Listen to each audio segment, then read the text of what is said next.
Hello sir, మాది తిమ్మాపురం గ్రామం అండి. రేపాక గార్డెన్స్ అచ్చంపేట జంక్షన్ దగ్గరలో ఉందండి. మాకు మొన్న శనివారం నాడు పడిన వర్షం కారణంగా మొత్తం ఇలాగా నీళ్ళు వచ్చేసినాయండి. మొత్తం మాకు అసలు ఎప్పుడు కూడా ఇలా లేదు, ఫస్ట్ టైం రావడం ఇలాగా. మా కాలనీ అంతా కూడా మోకాళ్ళ లోతు నీళ్లు మునిగిపోయినాయండి. అధికారులు ఎవరినో వచ్చి కొంచెం స్పందించి మాకు కొంచెం హెల్ప్ చేస్తారని చెప్పి కోరుకుంటున్నామండి. మొత్తం కాలనీ అంతా కూడా ఈ విధంగా నీళ్ళతో మునిగిపోయి ఉందండి.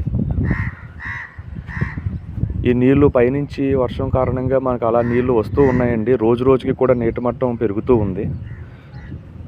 ఈ నీళ్లు వెళ్ళకపోవడం కారణం ఏంటంటే, మనకి అచ్చంపేట జంక్షన్లోన హైవే దగ్గర అక్కడ కాలువ మూసేశారండి.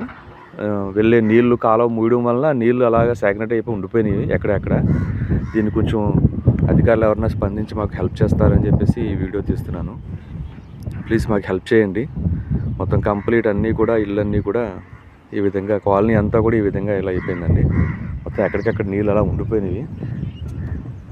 ప్లీజ్ హెల్ప్ చేయండి. మొత్తం రోడ్స్ అన్నీ కూడా ఉండిపోయినాయండి. చాలా భయంగా ఉంటుంది. రాత్రుళ్ళు పావులు వచ్చేస్తున్నాయి ఇంట్లోకి. అలాగే నీళ్ళు ఎలా ఉండిపోయినాయి. ఆఫీసులకు వెళ్ళడానికన్నా, పిల్లలకి వెళ్ళడానికన్నా, పిల్లలు స్కూల్కి వెళ్ళాలన్నా సరే చాలా ఇబ్బందులు ఎదుర్కొంటున్నాం. ప్లీజ్ ఎవరైనా హెల్ప్ చేయండి అధికారులు. Thank you.